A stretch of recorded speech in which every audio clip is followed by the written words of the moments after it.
Saya Bakti Setiawan atau juga dikenal dengan Bobby, menjabat Kepala atau Ketua PSLH 2001 sampai 2005. Mudah-mudahan benar ingatan saya. Nama saya Eko Sugiarto. Dulu saya menjabat Kepala PSLH UGM antara 2005 sampai 2009. Ya, saya Hari Kusnanto. Di PSLH saya menjabat sebagai Ketua PSLH tahun 2009 sampai 2015.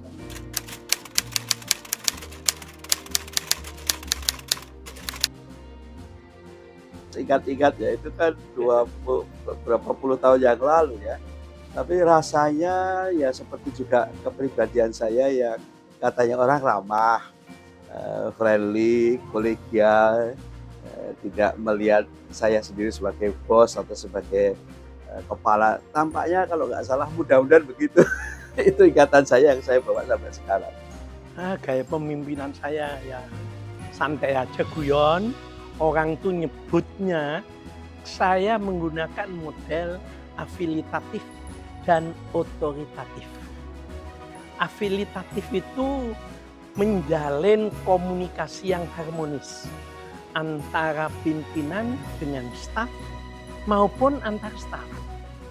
Otoritatif, pemimpin itu harus punya visi, membimbing seluruh staf untuk mencapai masa depan. Ya, kayak kepemimpinan saya sebenarnya partisipatif, adaptif ya, sesuai dengan kepentingan lembaga maupun nasional. Jadi saya ingin merangkul semuanya, walaupun tetap tidak bisa, ada beberapa senior yang tidak bisa saya rangkul karena memang sulit untuk klik ya, sehingga maunya saya ingin merangkul semuanya tapi belum berhasil.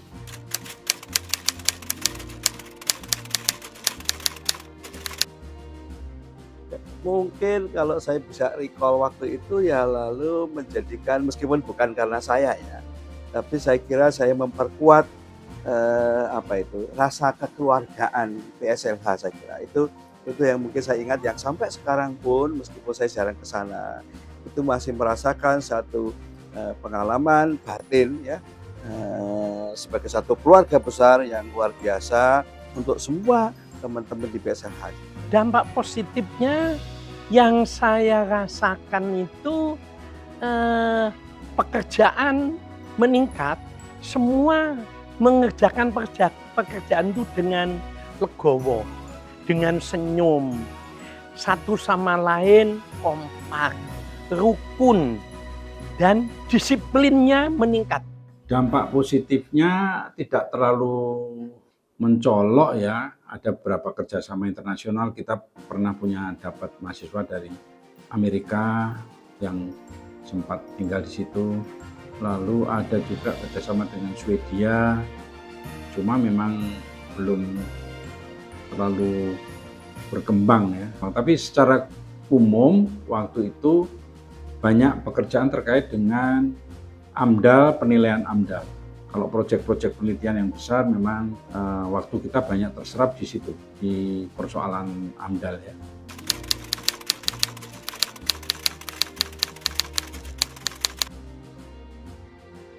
Aku juga lupa ingat, tapi mungkin ya, satu model kelembagaan atau kepemimpinan yang sangat kolegial itu seringkali sulit memberikan sanksi-sanksi yang tegas pada teman-teman yang mungkin kita harapkan performance-nya bisa lebih gitu, kalau nggak salah begitu ya, antara spirit kekeluargaan tapi lalu kita tidak bisa seperti model pengelolaan yang sangat saklek kaku, ada sanksi, ada istilahnya bahkan kalau sekarang stick and carrot gitu ya, rasanya nggak ada ya. Jadi mungkin ada terlalu longgar dalam pengertian, lalu ada teman-teman yang mungkin kurang bisa optimal mungkin ya. Tantangannya adalah itu tadi, otoritatif tadi saya membuat strict. Jadi masuk kerja harus jam 7, pulang jam 16. Dan tapi saya berikan bonus, yang datang kurang dari jam 7, yang pulang lebih dari jam 4, dihitung itu dapat bonus setiap akhir bulan.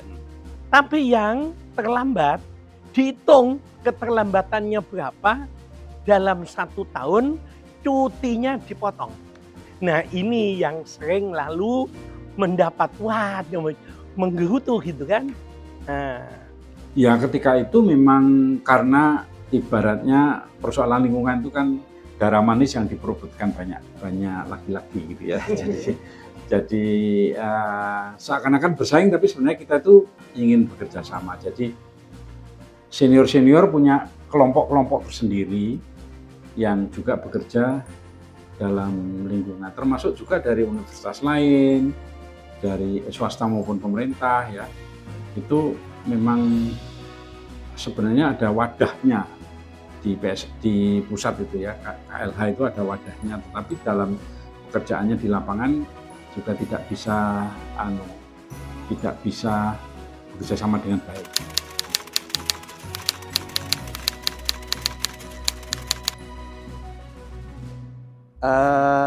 Ada 2-3 hal kalau saya ingat.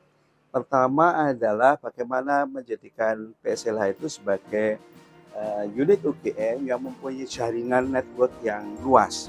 Tidak hanya di seluruh Indonesia, tapi juga di seluruh global. Dan mudah-mudahan waktu itu cukup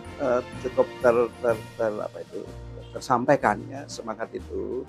Kebetulan kan saya juga waktu itu tidak lama setelah pulang dari ambil S3 di Kanada dan membawa paling tidak satu jaringan, bahkan sebenarnya juga mewarisi, bukan saya menginisiasi ya, jaringan kolaborasi dengan pihak luar negeri termasuk beberapa universitas, dan itulah yang saya kira waktu itu menarik di PSLH, termasuk juga kolaborasi yang lebih bagus dengan KLH, meskipun itu juga bukan barang baru. Pesan saya satu, PSLH tidak mendapat dana sesen pun dari UGM. Saya harus satu, bagaimana supaya semua staf sejahtera.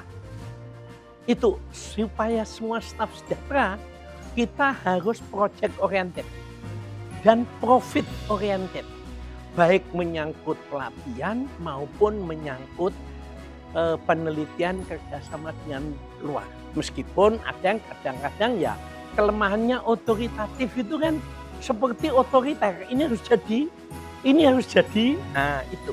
Concern utama saya belum bisa membuat suatu penelitian besar yang signifikan dari segi ilmiahnya ya, menemukan knowledge discovery yang dalam bidang ilmu lingkungan yang signifikan.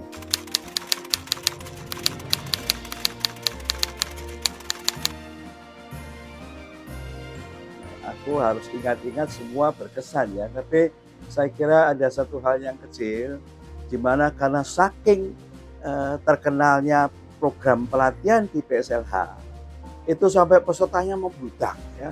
Dalam beberapa kasus ketika kita mengadakan pelatihan AMDAL, ya, waktu itu kita tidak punya internet atau informasi yang terlalu canggih seperti sekarang ya.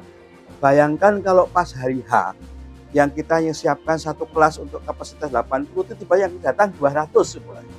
Kalau nggak salah sampai begitu, yang bludak itu ya. Yang bahkan jauh dari Papua dan berbagai tempat di Indonesia. Dan dengan cepat kita harus mengadakan 2 kelas paralel, dan itu tidak hanya menyangkut uang tentunya, yaitu menyangkut juga menata kembali program pengajaran. Saya kira itu sesuatu yang menarik, yang juga menunjukkan betapa waktu itu PSLH itu luar biasa terkenalnya di seluruh Nusantara. Itu yang paling berkesan tuh yang saya sempat menangis. Ketika apa? Ketika kami mengajak piknik bersama seluruh keluarga pakai pesawat dan Garuda. Itu yang paling berkesan saya itu apa? Ketika nyampe di bandara, ada beberapa keluarga staf itu megang pesawat. Koyong ini tuh bentuknya pesawat, itu menangis saya. Dan saya berhasil memaksa semua staf dan istri atau suami dan anak ikut. 2 yang dulu itu menolak. Mbak Ros, minta uang aja mau naik bis, tak marah. Enggak boleh. Semua naik pesawat. Takut Pak, lungguh dada aku. Satunya Pak Wajiran almarhum. Takut kedinginan. Dia biasa minum air panas, bawa jaket, nek duwe tak sili, bawa termos, dan itu ia lakukan. Begitu di atas pesawat saya datangi satu-satu. Kademen ora? Mboten ya Pak. Itu saya menangis betul itu. Saya tidak menduga. Dan itu pertama kali di seluruh UGM mengajak piknik pakai Garuda ke Bali seluruh keluarga. Momen yang paling berkesan ya kalau ada acara-acara kekeluargaan itu ya, piknik itu bagi saya mengesan karena kita lalu saling mengenal lebih ya, sebagai manusia itu saling mengenal keluarga masing-masing. Jadi ke Bali misalnya ya, tidak terlalu jauh, belum pernah ke luar negeri. Waktu itu direncanakan ke luar negeri aja kena COVID ini. Belum pernah ke luar negeri tapi menyenangkan. Itu ya, di luar ilmiah sebenarnya lebih menyenangkan.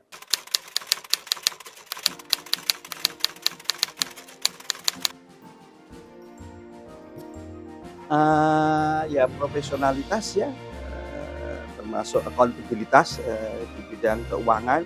Saya kira penting, dan mudah-mudahan yang kami lakukan dulu sesuatu yang bagus, paling tidak ada transparansi, ada akuntabilitas, dan di akhir kepemimpinan saya kalau tidak salah bisa saving dana yang lumayan. Ya mungkin waktu itu juga lebih mudah, tidak ada relasi yang terlalu dengan pusat, itu satu ya. Jadi akuntabilitas itu ya. Kedua ya kolaborasi atau network yang cukup besar kalau menurut saya waktu itu ya, baik dengan internasional maupun dengan nasional. Prinsip saya satu, kejujuran. Itu seluruh kejujuran, keterbukaan, disiplin. Sehingga keuangan PSLH itu dapatnya kontrak berapa, membelanjakannya berapa, si A dapat honor berapa, B berapa, semua tahu. Semua transparan. Nah, cuman kadang-kadang muncul, wah, kayak kok untuk semene, aku semene padahal aku ya nulis oke. Lah, itu kan tidak mungkin saya tahu yang dia kerjakan banyak. Kalau udah seperti itu ya saya lagi yang mengeluh kasih tambahan. Ada mungkin yang, Pak, ada itu, Pak, saya nggak suka di sini Pak, buat saya pindah ke ini. Oke, pindah ke situ. Opo anune, kenapa kamu nggak suka yang sekarang? Ya saya lakukan. Itu. Jadi kejujuran, keterbukaan, disiplin. Memimpin PSLH prinsipnya kita berkontribusi terhadap kesejahteraan masyarakat dan juga keadilan di dalam distribusi kesejahteraan tersebut. Jadi dari segi ilmu lingkungan kita tidak boleh mengorbankan sekelompok orang ya, dari sisi keadilannya, tapi juga dari ilmu lingkungan kita juga harus bisa menyejahterakan masyarakat. Itu sebenarnya prinsipnya. Jadi jangan sampai masyarakat itu dirugikan sehingga tidak bisa produktif karena masalah lingkungan.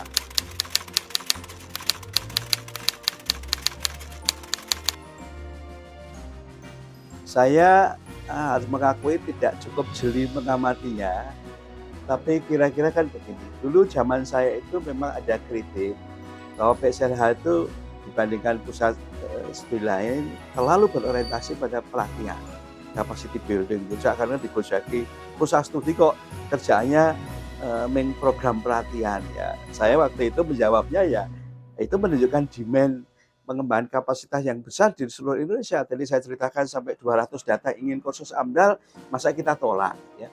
Jadi memang waktu itu kita fokusnya ke sana.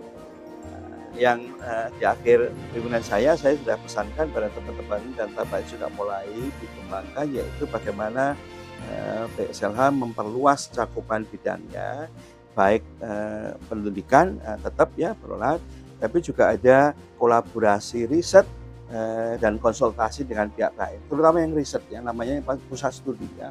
Sebetulnya kalian yang menilai, bukan saya gitu ya. Kalian yang menilai, kalian bukan saya, gitulah, gitu ya. Cuman saya kalau saya melihat tuh apa, ini gimana kok mitra kerjanya kok harapan saya semakin naik, kok ini mitra kerjanya kok turun, itu aja saya. Itu karena dulu mitra kerja kita itu swasta semua. Dulu itu UGM tuh membuat DELH tanpa bayar. Saya tantang Pak Rektor, asal buat DLH, nggak usah ngasih honor ke staf PSLH, tapi staf tetap kasih honor dan dipertanggungjawabkan. Dari waktu ke waktu ada plus minus masing-masing era ya. Dulu zamannya Pak Sugeng Martopo itu sangat menonjol, tapi kan memang orang kepercayaan pada Pak Sugeng Martopo gitu. Pak Sumantri dulu ya meletakkan dasar-dasar. Lalu setelah itu Pak yang dari arsitek itu Mas Pak itu administrasinya bagus, manajemen Pak Haryadi itu mengawali tata kelola yang bagus. Lalu setelah itu Pak Bobi dia banyak memperjuangkan LSM, LSM mulai masuk. Nah, waktu itu kita baik hubungannya dengan pusat ya, Kementerian Lingkungan Hidup, sehingga dengan demikian maka banyak tugas-tugas itu ya terkait dengan kepentingan pusat, yaitu AMDAL, KLHS, penilaian AMDAL dan sebagainya. Itu konsekuensi dari masa ke masa.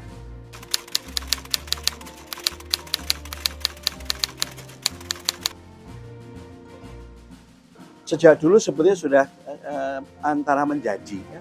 Tapi saya kira masih perlu ditekankan ke depan, yaitu PSLH menjadi Center of Excellence di bidang lingkungan ya.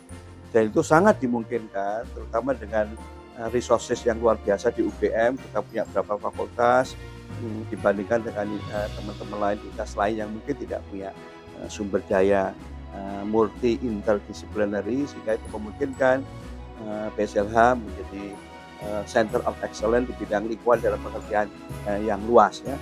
Harapan saya ke depan itu PSLH tetap menjadi yang terbesar di antara PSLH lainnya di seluruh Indonesia. Karena kalau saya lihat dulu kita besar dalam hal urusan pekerjaan, urusan mitra. Saya sangat terima kasih Pak Pram bisa mewujudkan gedung yang bagus, gitu, lengkap dan berbagai macam sarana yang dikagumi. Mudah-mudahan semakin bagus lah tapi intinya semakin bagus lagi kalau bisa melibatkan ahli-ahli dari banyak fakultas. Jadi itu salah satu kesuksesan, tidak mudah itu merangkul dari ahli-ahli karena mereka sendiri juga punya mainan sendiri, tidak mudah kita geret ya. Kecuali kalau ada roti yang besar yang itu juga sulit ternyata.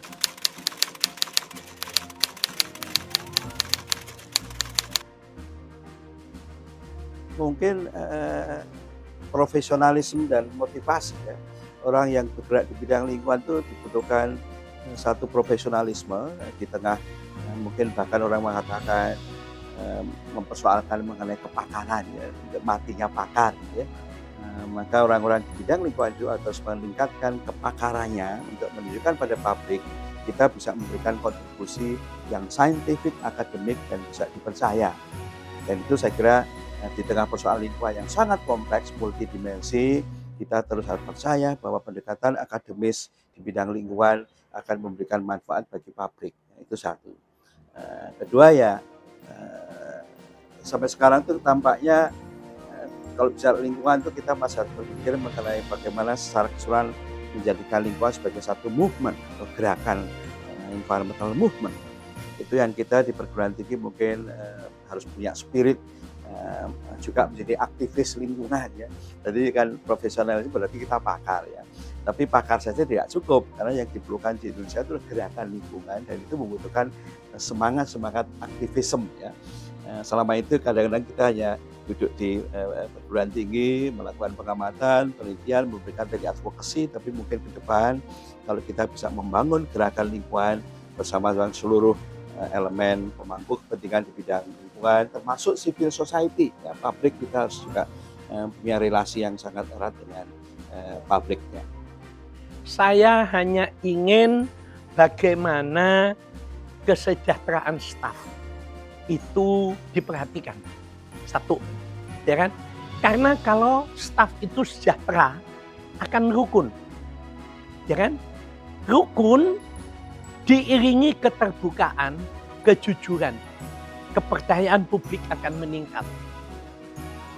Dan mitra kerja akan banyak. Jangan sampailah terjadi, bukan staf ya, orang-orang tertentu itu yang merasa kecewa dengan staf atau yang kerja cuma saya. Jangan begitu. Itu yang harapan saya itu begitu. Karena dulu kita menerapkan begitu semakin besar. Dan saya harapkan itu apa? Sekretaris itu kuat. Zaman saya sekretaris Pak Dharma itu sebelum jam 7 udah duduk di ruangnya. Keluar hanya kuliah, balik lagi. Padahal dia juga punya beban kuliah banyak. Itu yang saya inginkan. Untuk generasi penerus saya kira mereka brilian ya. Tapi yang sulit itu adalah mempertahankan atau mengembangkan kerjasama yang produktif. Seperti saya katakan tadi, dengan melibatkan sebanyak mungkin disiplin untuk mencapai tujuan-tujuan strategis dari pembangunan lingkungan bangsa Indonesia dan berdampak global juga. Kalau bisa ada peran-peran internasional yang menonjol yang bisa dilakukan yang pada waktu saya belum berhasil ya. Nanti yang muda-muda pasti akan lebih berhasil dalam gebrakan internasional, melibatkan sebanyak mungkin teman-teman peneliti dari multidisiplin transdisiplin.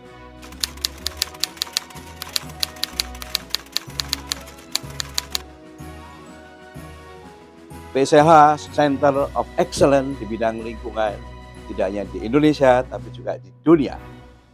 PSLH itu adalah suatu lembaga independen dan mempunyai cakrawala luas. Saya ingin meneruskan tradisi dulu, selalu bekerja sama dengan pusat studi lain yang ada juga. PSLH untuk kesejahteraan dan kemakmuran bangsa yang adil dan beradab. Bersama Pusat Studi Lingkungan Hidup Universitas Gadjah Mada, menatap kuat menjulang tinggi, profesional dalam bekerja. Bersama Pusat Studi